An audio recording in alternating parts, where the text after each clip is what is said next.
Thank you, Manisha. Our next speaker is Jeff Metoxen. Jeff is an enrolled member of the Oneida tribe and manager of Junhinqua. Junhinqua is a community agricultural center, and it means it provides life for us or life sustenance. And one thing that you all have experienced Junhinqua this morning, Junhinqua provided breakfast, and will do so throughout the week.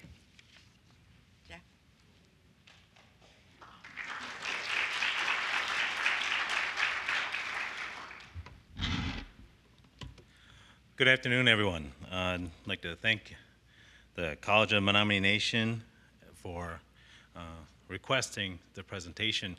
And what I'd like to present on today is I don't have a format, anything. I just wanted to share some of the cultural background, knowledges that we have from the Oneida Nation of Wisconsin, and then what our program provides. But it is important for us to welcome all of you travelers to coming to our particular area. And I know we've touched on this before, but again, we hope that you get the chance to enjoy your stay. Hopefully you can a chance to enjoy part of the Oneida Nation that's in the Wisconsin area here, as well as looking forward to the tour that we're going to be having, I think, on Wednesday for the Menominee area. One of the things that's important for us when we do present a discussion, especially in this particular framework, you're talking about Indigenous knowledge, is we wanted to share one of the stories that we have, the cultural beliefs that kind of shape what our program does. Junhinqua, as Diane described, Junhinqua itself is it has loose translations, but one of the things that we'll say is life sustenance, or the place that provides for us. And one of the cultural stories and the beliefs that we have is we talk about a time when our people, the Indigenous people, from the New York area. Originally, Oneidas were from the northeast side of New York area state, if you can picture that. And we've always had some troubling times, especially in the last 500 years, issues that we've had to face. But one of the things that helped us through is there was actually a prophet for the people. And we were a member of the Iroquois Confederacy. It's a number of 6 tribes. We were one of them. And one of the people, the Senecas, they had a prophet that we had listened to a couple hundred years ago, and his name was Handsome Lake. And he had been growing up, and he had a lot of the same issues that we are actually facing today that you can relate to, is regarding that even in that time, alcoholism was around. A lot of the abuses and issues that the Indigenous people were facing and the things that they had to deal with and address, he grew up in that. And his own people really didn't look to him for any kind of guidance over time. But as he was growing up in his life, he realized he was making a mistake and that this wasn't the way of his people. This wasn't the way of himself. In order to really learn, he had to stop all those bad things that he was addressing, all those things that he was taking on. Over time, he eventually developed the ability to talk to the number of spirits that we all see. As our Indigenous people, we believe that there are spirits in everything, all life. There isn't necessarily an inanimate object. The trees and the animals and the sky, a number of the Indigenous people that you'll speak with or learn about their background, they'll share that with you. Handsome Lake was a prophet that had that ability. Once he started realizing the changes that he had to make in his life, when he started gaining some of that knowledge and talking with the spirits, he was able to share that knowledge with his people and addressing some of the issues that they're facing, and saying that in order to survive, you've got to change your ways. You've got to make these changes in your lives and the lives to come. So he was able to share that. He was able to take the knowledge that he had, and he'd travel, and he'd share with anybody he'd want to. So he had actually turned his life around, and he was able to look at things in a different way so that he could make the changes in his people he was hoping to. He didn't go around and telling them what to do. He just shared that knowledge and hoping that they would pass it on. One of the things that he had gained over time as well, in talking with those spirits, and they shared that knowledge with him and wanted him to share with the other people, he also knew as he was leading his life, that his life would end in this particular world at some time. And they had a chance to talk to him, and he was getting to that point where, as he was getting older, He was also leading by example. He had his own garden, he had his own areas that he was taking care of and helping the people. But when that time was coming and he realized that he was going to be moving on to the next world, and one particular day, had been beautiful out. The sky was there, his garden was ready, and he thought that maybe this is the particular time. So he had put on his best dressed outfit, put on his robes, and he was going out into the world, and he's saying, okay, this is a time when I'm going to have to say goodbye to everything. So when he's going out there and he's walking through his garden, he thought he had seen someone or heard someone, felt that someone touched his shoulder. And when he looked around, he didn't see nothing except his corn stalks. And he thought, okay, it's just the wind is playing with him. So as he's walking through this corn again, he gets it brushed against, and he feels like someone's actually tapping his shoulder. This time it's actually the corn stalk, or the leaves, and actually wrapped around his arm. So when he turned around, he actually heard someone speak to him. And he said, he looked, and it was actually the spirit from the corn. And she had asked that, we realize, and we know what you're thinking, that you believe your time is very short in this particular place in the world. We're asking you to take us with you because we feel that we are no longer appreciated or wanted here on this particular world. The people are not recognizing us. Handsome Lake knew that he had this ability to talk with the spirits, and he had heard them.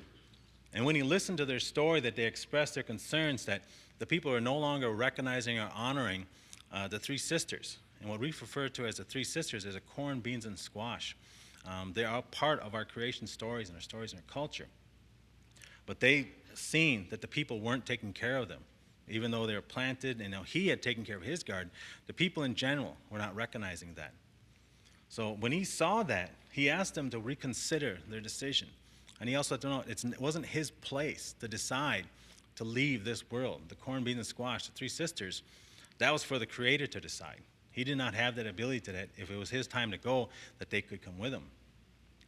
And he also asked them to please reconsider their thoughts of leaving, because what would the children do? What would the families do? How would the mothers take care of their families? How would they be able to take care of the sustenance if the corn, beans, and squash, the main providers of their particular people that were there? The three sisters shared with him over time. He'd had these discussions. He had a chance. And that particular day, it wasn't his time to go, but he spent more time with his three sisters' garden, with the other spirits. He also took that time to talk to the people and let them know as well that this is what their spirits are feeling. You no longer appreciate what they provide to you. You're no longer taking care of your responsibilities to the sustainers. The three sisters had decided that if the people change their ways, if they go back to that cultural knowledge and go back to those priorities and those responsibilities that we all have, that they would stay. And one of the things that they let him know is that when our tribe gets together, our tribal nations come together and they have a opening ceremony, or they recognize their ceremonies throughout the year, different times, whether it's the Strawberry Moon or a Midwinter Feast, we have an opening address. And when that opening address is provided in the language, what they let him know is that all of creation is listening. They're waiting for that recognition that when you do that and you're saying thanks, if you get a chance, you may have heard some of the words that he talked about this morning with the opening address in Menominee. We have another opening address in the Oneida Nation. You get a chance to look at those words. It's recognizing, thanking the skies, the trees, the strawberries. It's kind of recognizing everything, for thanking them for being with us and taking care of us, and that we know that our responsibility is to take care of them. The people at that time had taken that knowledge and recognized they weren't holding the proper ceremonies. They weren't taking care of their responsibilities. And that's what they were able to turn. So they were able to listen to Handsome Lake, that prophet, and also listen to how they are supposed to take care of the three sisters, the corn, beans, and squash, and apply that to their daily responsibilities and those seasonal responsibilities. That particular story is just a small part of one of the many stories that we actually share with our people. And I myself, I'm learning. I don't want to act in any way as if I'm on that level. I'm very honored to be here with so many speakers who have that level of education and presentation and that they've gone on so far.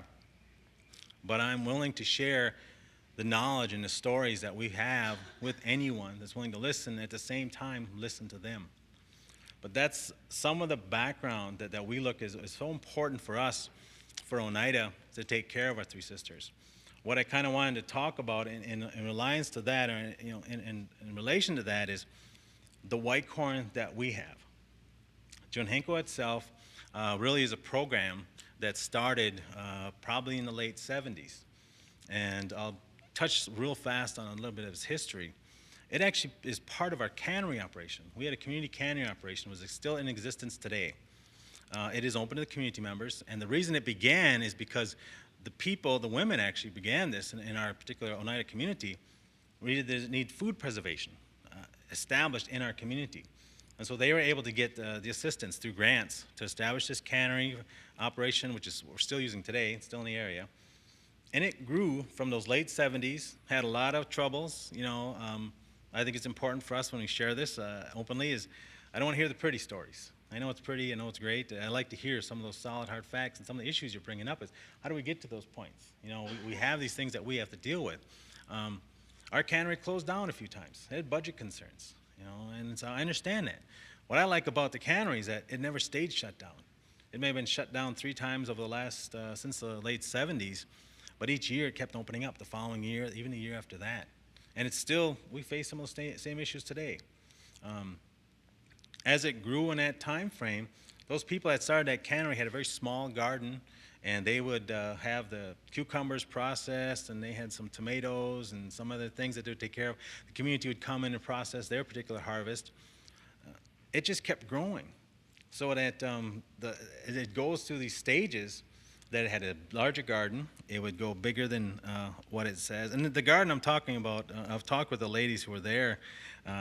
It's not huge. In any way am I saying this room even. It may have been the size of a couple of these tables put together.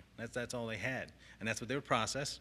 And they would share that with the community and try and get the community as well to preserve.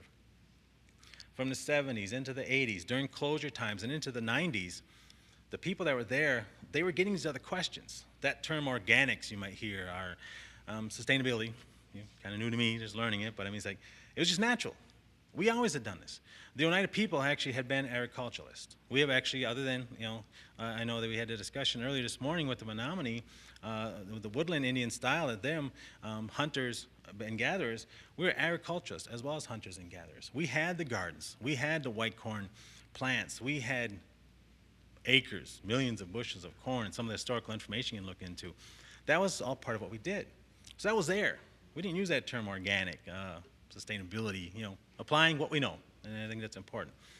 But that's what we've done as a program. They grew, those people are asked these questions about sustainability. They started asking about other things do you have that's natural. And that's how it took off. And the term Junhenqua really didn't come into play until about the mid-90s. They approached our language house, and we had asked them, cannery doesn't really apply to this anymore. What would be it? And Junhenqua itself isn't really a term that's used on a daily basis. It's actually in one of our ceremonies. When you listen to it, Junhenqua, life sustenance, you'll hear that description.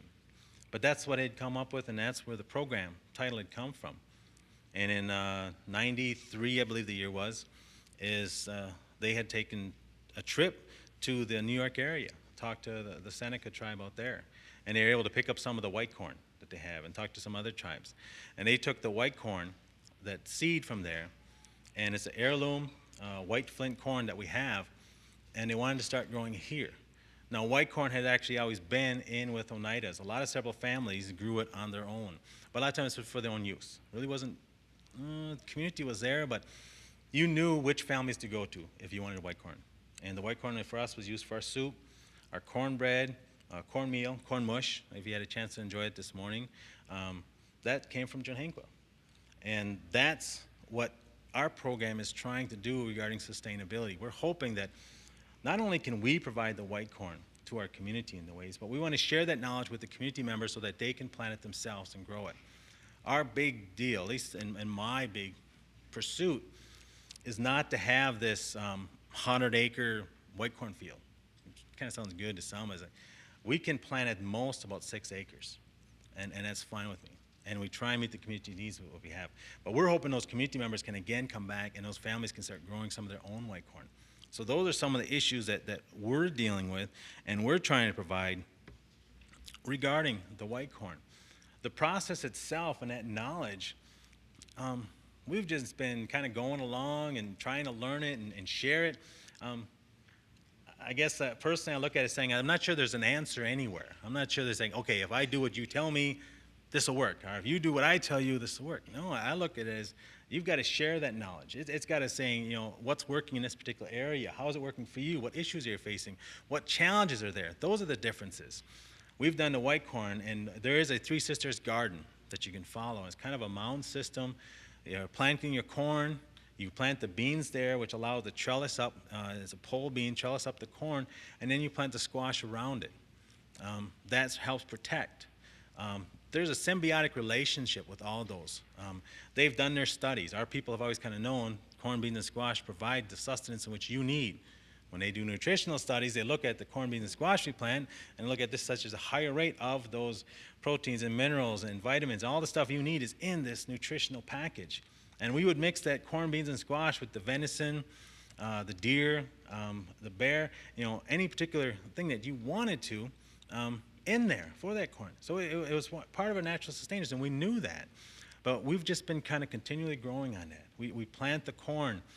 There's a process that we follow in the sense that when we plant the corn, part of our ceremonies, we do have a tobacco burning. And we thank the spirits for helping us provide not only a harvest from last year, but they hope that they're providing guidance for us and support for this coming year. And even though we are look at ourselves as a traditional program, we use today's technology. We plant with a planter. We go out there. Our fields are rotated. Corn is never planted in the same place twice. We can plant between 3 and 6 acres. That's how our fields are divided up into. We put it out there with a planter. We cultivate it. And we take care of it as best we can. But when it comes to the harvesting, it's a hand harvesting. It's a community harvest and husking bee. It's generally, even though it's planted in May, it's ready to be picked in October, November. It's really decided by the corn. There's no set date we can say that corn's ready. We kind of go with it. We're learning from this. But we couldn't do any of this if the community didn't come out and help us. This husking bee, community harvest and husking bee, when it's held, it's a week-long project. We start on a Saturday and we go until the following Friday. When we pick the corn, we're educating the people who come out and help us, both tribal and non-tribal are there. Again, we couldn't do this if they didn't come. Why we're snapping the corn in the fields, what we're doing when we're husking it, how to braid the corn, traditionally dry it, braiding it and then hang it up. Those are things that we try and share. We even have an education day in which we invite schools to come out. And we've had kids come out from grade school to the college level. And they're working on. This is a hands-on project. This is one of the best ways that we figure we can get people to experience the responsibilities that we have. That was how it was done always. Those are some of the stories that included that. It was never assigned to this one particular area. It was a community-type project. And those are some of the things that we're trying to share in our responsibility. When we have that harvest and husking bee, because of the importance of seed selection, generally our program, and we have a couple families that come and help us, and we select those particular cobs and stalks for the seed selection before the harvest and husking bee. And there are traits we're looking for that we follow, and those traits have always been handed down. We're looking for that standability. We're looking for that one cob that has full growth through the entire year. We're looking for 8 rows. We do have issues. This is a open pollination corn, and we have to be concerned about what's planted over the next field, what in a particular area. When we pick for seed selection, we have to make sure that it's white kernels that we're looking for, not yellow, not the dent that's inside the corn at times. These are things that we share. Those are part of the indigenous knowledge that we try and make sure people, when they're helping us, understand that, and then we plant for the next year, we go through all this. So our corn is scrutinized a number of ways, a number of times, and we're trying to make sure that we're relaying this indigenous knowledge to the people. And we're getting ready for the next year as well. So there are issues that we face in going through this, and in no way do I want to stress that we have that particular answer, but that we have a process we're trying to follow, that we have knowledge that when we talk with our elders, we're asking them, how did you guys do this? What did you go through? What was the stories that you remember as children? I've had a chance to talk with my dad about that, and he remembers. He has to go back for a while, but he remembers when he was a child, what he had to face when he was younger, and issues. And I think that's that's part of this conference, I guess, is what I see out of it, is this indigenous knowledge that we all have, and the importance of sharing it, and to address those issues. I'd just like to thank you for the time. I hope I didn't babble on too long or jump around. I'll be around for a while. I work only about 5-10 minutes away from here, and I only live about 5-10 minutes away from here. So I'd like to thank you for your time.